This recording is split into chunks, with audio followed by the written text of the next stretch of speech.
ইসলামে নারীদের চাকরি করার অনুমতি আছে কিনা, যদি কোনো নারী চাকরি করেন তবে তার বিধান কি এবং এ বিষয়ে স্বামীর অবাধ্য হলে পরিণতি কি হবে? আল্লাহ রাব্বুল আলামিন আমাদেরকে জীবন ব্যবস্থা যেটি দিয়েছেন সেটা পৃথিবীতে সবচেয়ে সুষম এবং সবচেয়ে বাস্তব ভিত্তিক। আল্লাহ সুবহানাহু ওয়া তাআলা আমাদেরকে যে সিস্টেম দিয়েছেন, যেটাকে সুন্নাতুল্লাহ বা আল্লাহর নিয়ম বলা যায়, আল্লাহর সিস্টেম বলা যায়, সেটা হলো কি? সেটা হলো পুরুষকে আল্লাহ তাআলা দায়িত্ব দিয়েছেন বাহিরের সব কাজ কামগুলো সামলাবার। সে উপার্জন করবে, সে ক্ষেত খামার করবে, সে আয় ইনকাম করবে, সে পরিবারের জীবিকার জোগাড় করবে। আর মহিলাকে আল্লাহ তাআলা জিম্মাদারে দিয়েছেন তিনি বাসার ভেতরের সাইডটা সামলাবেন। অর্থাৎ তিনি ওই পুরুষের উপার্জিত যে জীবিকা আছে সেটার ব্যবস্থাপনা, ভেতরের সাইডটা অর্থাৎ হোম মিনিস্ট্রির যে কাজটা, হোম অ্যাফেয়ার্সের যে কাজটা, সেই কাজটা তিনি করবেন। এটা হলো আল্লাহর সুন্নাহ। আল্লাহ তাআলা নারী এবং পুরুষকে সৃষ্টিও করেছেন সেভাবে। আপনি লক্ষ্য করলে দেখতে পাবেন একজন নারীকে আল্লাহ রাব্বুল আলামিন সন্তান গর্ভে ধারণ করার ক্ষমতা দিয়েছেন। সন্তান গর্ভধারণ করতে কমপক্ষে 10 মাস সময় লাগে, মানে 10 মাস, প্রায় 10 মাস সময় লাগে গড়ে। এই 10 মাস সময় গর্ভধারণ করার সময়টা অনেক কষ্টের সময়। আল্লাহ বলেছেন হামালাতহু উম্মুহু কুরহাও ওয়া ওয়াদাআতহু কুরহা। মায়েরা সন্তানকে গর্ভে ধারণ করে অনেক কষ্ট করে, প্রসব করে অনেক কষ্ট করে। 10 মাস আপনার পেটের সাথে আপনি দুইটা ইঁট বেঁধে বা একটা ইঁট বেঁধে আপনি 4 মাস ঘুরেন, রাতে ঘুমাবেন, ওয়াশরুমে যাবেন, সব সময় আপনার সাথে একটা ইঁট পেটের সাথে বেঁধে রাখেন। একটা ইঁটের ওজন যতটুকু একটা বাচ্চার ওজন, অনেক সময় এতটুকু হয় না। তো এই পরিমাণ ওজন নিয়ে আপনি সারাদিন চলাফেরা করেন, জীবনটা কত কষ্টের হবে। এর বাইরে তো অন্যান্য অসুবিধা আছেই। তো একজন মায়ের জন্য এই যে সন্তান গর্ভে ধারণ করার সময়টাতে তার জন্য অফিস আদালতে কর্মক্ষেত্রে কাজ করাটা বেশি সহজ নাকি বাসাবাড়িতে অবস্থান করাটা সহজ? বাসাবাড়িতে অবস্থান করা না? তাহলে বোঝা গেল যে আল্লাহ রাব্বুল আলামিন বায়োলজিক্যালি, সৃষ্টিগতভাবে এমনভাবে সৃষ্টি করেছেন নারীকে যে তার বাসায় থাকাটা তার জন্য বেশি উপযোগী। পুরুষকে আল্লাহ তাআলা সেরকম করে তৈরি করেন নাই। এই জন্য পুরুষকে এমন ভাবে তৈরি করেছেন সে বাহিরে স্ট্রাগল করবে, সে যুদ্ধ সংগ্রাম করবে, সে লড়াই করবে, সে চাষাবাদ করবে, সে বাইরের সব হ্যাসেল সামলাবে। আর নারীকে আল্লাহ তাআলা কোমল করে সৃষ্টি করেছেন, বাসায় থাকার উপযোগিতা। এরপরে আসেন সন্তান গর্ভে ধারণ করার পর, সন্তান প্রসব করার পর সন্তানকে 2 বছর দুধ পান করাতে হয়। সন্তানের রিজিকের ব্যবস্থা আল্লাহ রেখেছেন মায়ের বুকে, মায়ের বক্ষে আল্লাহ তাআলা সন্তানের রিজিক রেখেছেন। 2 বছর ধরে সন্তানের যে দুধ পান করাতে হয়, সকালে বিকালে রাতে দুপুরে, সময় নাই অসময় নাই, সারাক্ষণ যখন সে চাইবে কাঁদবে, ক্ষুধা লাগবে, তাকে দুধ পান করাতে হবে। এই সময়টাতে কি কর্মস্থলটা বেশি উপযোগী নাকি বাসাবাড়ি? সন্তানকে দুধ খাওয়ানোর জন্য এই 2 বছর মায়ের জন্য কোথায় থাকা বেশি উপযোগী? বাসাবাড়ি। তাহলে বায়োলজিক্যালি আল্লাহ তাআলা যে গঠন প্রকৃতি দিয়ে নারীকে তৈরি করেছেন, পুরুষকে তৈরি করেছেন, তা দেখে বোঝা যায় যে আল্লাহ তাআলা নারীকে তৈরি করেছেন তিনি ভেতরের সাইডটা সামলাবার জন্য, আর পুরুষকে তৈরি করেছেন বাইরের সাইডটা সামলাবার জন্য। আমরা আল্লাহর এই সিস্টেমকে, আজকের দুনিয়ার মানুষ আল্লাহর এই ফিতরাতকে, এই প্রকৃতিকে আমরা ডিস্ট্রয় করে ফেলার সংগ্রাম করছি, এটাকে ধ্বংস করার চেষ্টা করছি। আমরা বলছি না সবাই বাহিরে যাবে, সবাই সব দেখবে। এটা হলো মৌলিক বিষয় কোরআন এবং হাদিসের আলোকে। আল্লাহ এই জন্য কোরআনে বলেছেন ওয়াকারনা ফি বুয়ুতিকুন্না, নারীরা তারা বাসার সাইডটাকে সামলাবেন। এটা হলো মৌলিক দৃষ্টিভঙ্গি। এই দৃষ্টিভঙ্গির বাইরে পৃথিবীর মানুষ যারাই গিয়েছে তারাই হাড়ে হাড়ে টের পাচ্ছে এর ক্ষতিকর দিকগুলো কি কি। বহুবিধ ক্ষতিকর দিক ইতিমধ্যে পৃথিবীর মানুষের চোখের সামনে স্পষ্ট হয়ে গেছে, সেগুলো নিয়ে ডিটেল আলোচনা না করলেও চলবে, আমরা বিভিন্ন সময় বলি। আমি মৌলিক জায়গায় আসি। এই যখন মৌলিক দৃষ্টিভঙ্গি ইসলামের, এবার একজন মুসলিম নারী তিনি যদি কোনো কারণে বাহিরে কাজ করতে হয়, তিনি বিধবা, তার স্বামী নাই, থেকেও না থাকার মতো, অথবা তার আয় উপার্জন করে খাওয়াবার মতো, পরিবারের ভরণ পোষণ জোগাড় করবার মতো কেউ নাই, তিনি যদি বাহিরে কাজ করতে চান তার জন্য জায়েজ আছে, যেহেতু তার এটা প্রয়োজন, তার নিড, তার জন্য এটা জায়েজ আছে। তিনি শরিয়ার অন্যান্য দিক নির্দেশনাগুলো মেনে, পর্দার বিধিবিধানগুলো মেনে তিনি যদি বাইরে কাজ করতে চান, শরিয়া সেটাকে নিষেধ করে না।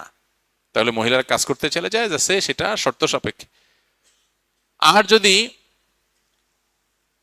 পুরুষ স্বামী উপার্জন করছেন, তাহলে সেক্ষেত্রে স্বামী তো তার সমস্ত ভরণ পোষণ, তার চিকিৎসা, তার থাকা খাওয়া, হাত খরচ, তার সবকিছুর ব্যবস্থা স্বামী করতে বাধ্য। আইনগতভাবে শরীয়ত আল্লাহ তাআলা সেই পদ্ধতি রেখেছেন।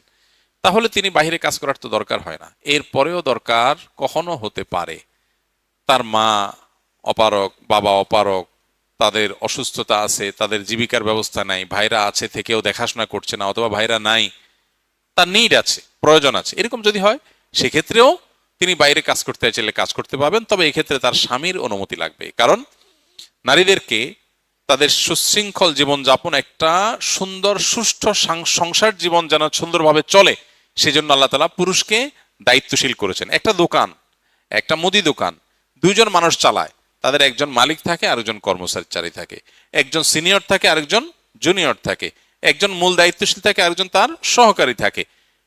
এভাবে একটা দোকান চলে। যদি বলে না দুজনেরই সমান ক্ষমতা থাকবে, কোনো প্রকার কম বেশ থাকবে না, তাহলে দোকান টিকবে? টিকবে? একজন বলবে আমি এই মাল এত টাকা বেচবো, আরেকজন বলবে এই টাকা বেচবো, বেচাবেচি দিয়ে তখন মারামারি শুরু হবে, হবে না? তো একটা সংসার সুষ্ঠু সুন্দরভাবে চলার জন্য আল্লাহ তাআলা স্বামীকে অভিভাবক করেছেন, মাতবরি না, শুধু তার ঘাড়ের উপরে সমস্ত দায়িত্ব চাপিয়েছেন। সমস্ত দায়িত্ব। জীবিকা করতে জোগাড় করবা তুমি জানো, বাইর হও, মেয়েকে সে পেরেশানি দেওয়া হয়নি। যাই হোক, তো এই জন্য স্বামীকে যেহেতু কর্তৃত্ব এবং অভিভাবকত্ব দেওয়া হয়েছে সুশৃঙ্খল একটা সাংসারিক জীবনের জন্য।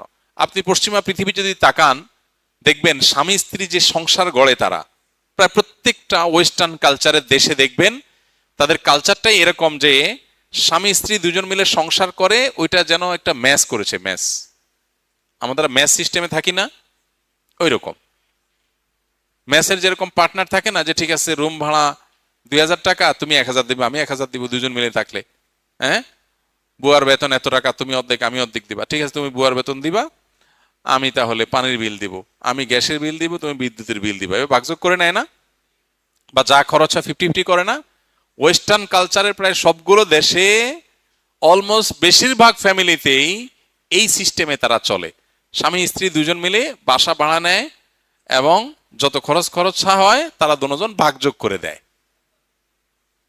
এটা ম্যাচের পার্টনার, সেই হৃদ্যতা। এই জন্য একজনের কত ভাঙন ধরে, কত জোড়া লাগে, কত নদীর পানি খায়, কত ঘাটে যায়, কত আপনার উত্থান পতন হয়, তার কোনো ঠিক ঠিকানা নাই।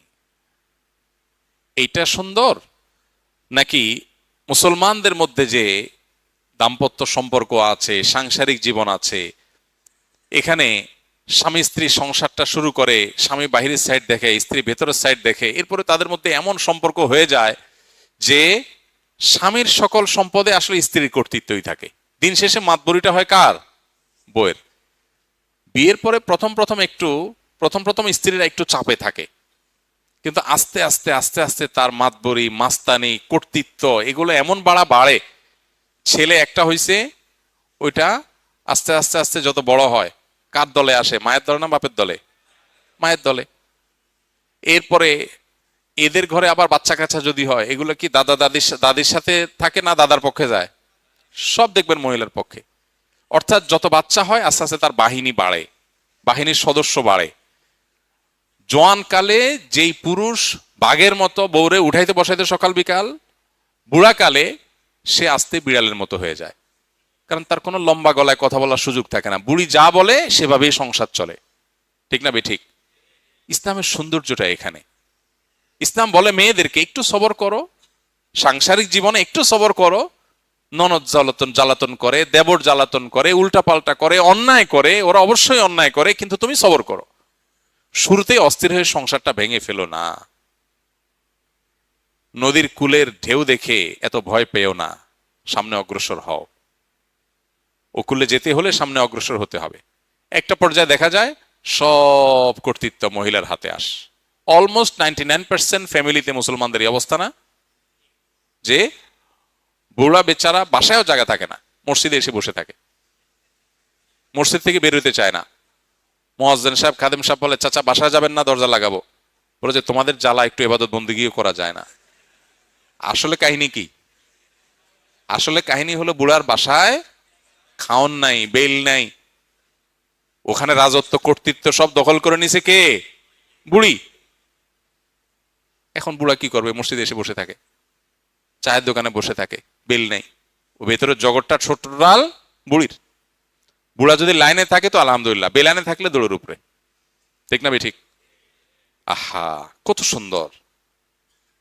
আর যাদের মধ্যে দিন নাই, ইসলাম নাই, আল্লাহর বিধানের বাইরে যারা নিজস্ব বিধান তৈরি করে নিয়েছে, তাদের করুণ পরিণতি তাদের সমাজে আপনি কান পাতলে প্রত্যেকটা সংসার থেকে আপনি গোঙানি শুনতে পারবেন। তাদের বেদনা, ব্যথা, ভালোবাসার অভিনয় আছে, শুধু মুস্কি হাসবে, এটা গিফট করবে, ওইটা গিফট করবে, কত নাটক, কত সিনেমা, কত কিছু, ভেতর থেকে কিছু নাই। আল্লাহ তাআলা আমাদেরকে বোঝার তৌফিক দান করুন। দিন এবং ইসলামের বাইরে কোথাও শান্তি নাই, থাকতে পারে না, বাহ্যিক চাকচিক্য থাকতে পারে। এই জন্য মেয়েরা যদি বাইরে কাজ করতে চায়, ইসলাম সেটাকে অনুমোদন করে যদি তার প্রয়োজন হয় শর্ত সাপেক্ষে, কিন্তু এটা ইসলামের মূল ধারণা না। মূল ধারণা হলো বাইরে যাবে পুরুষ, সকল হ্যাসেল করবে সে, মহিলা কেন করবে? যদি কোনো স্বামী, তাহলে কথা হলো যে কোনো স্ত্রী যদি বাইরে কাজ করতে চায় তাহলে স্বামীর পারমিশন সাপেক্ষে তিনি যেতে পারেন।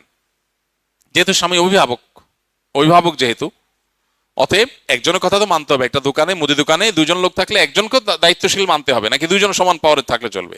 এই জন্য স্বামীর পারমিশনটা লাগবে। স্বামীর পারমিশন নিয়ে তিনি বাইরে যেতে পারেন, পর্দার সাথে জব করে, ব্যবসা বাণিজ্য করে তিনি উপার্জন করতে পারেন, কোনো অসুবিধা নেই। আর যদি বাসার ভেতর থেকে করেন এবং তাতে তিনি বাসা ভেতরে থেকে অনলাইনে কিছু করতে চাচ্ছেন বা অফলাইনে কিছু করেন, এমন কিছু করেন যেটাতে স্বামীর কোনো হক নষ্ট হচ্ছে না, তাহলে সেক্ষেত্রে স্বামীর অনুমতি ছাড়াও তিনি করতে পারবেন। আল্লাহ রাব্বুল আলামিন এত স্বাধীনতা দিয়েছেন ব্যক্তি স্বাধীনতার পর্যায়ে, যে কোনো নারী যদি বলে আমি কোনো ছেলের সাথে বিয়ে বসবো না, পৃথিবীর কোনো মানুষের শক্তি নাই, বাবারও নাই, মায়েরও নাই, কোনো আলেমেরও নাই, কারোর শক্তি নাই ওই মেয়েকে ওই ছেলের সাথে বিয়ে দেওয়ার আইনগতভাবে। এত স্বাধীনতা একজন নারীকে ইসলাম দিয়েছে। তিনি যত উপার্জন করবেন, তার স্বামী ফকির হোক, মিসকিন হোক, যাই হোক না কেন, তার স্ত্রীর উপার্জনের মধ্যে 1 টাকারও দাবি করার কোনো এখতিয়ার স্বামীকে দেওয়া হয় নাই। নারীকে ইসলাম যে মর্যাদা দিয়েছে, আজকে নারীকে ফেক এবং মিথ্যা মর্যাদার আপনার নানা ফুলঝুরি এবং স্লোগান শুনিয়ে আমাদের বোনদেরকে বিভ্রান্ত করা হচ্ছে, আমাদেরকে বিভ্রান্ত করা হচ্ছে। আল্লাহ আমাদেরকে বোঝার তৌফিক দান করুন। আল্লাহর বিধানের বাইরে নারী হোক পুরুষ হোক কারোর কোনো মুক্তি নিহিত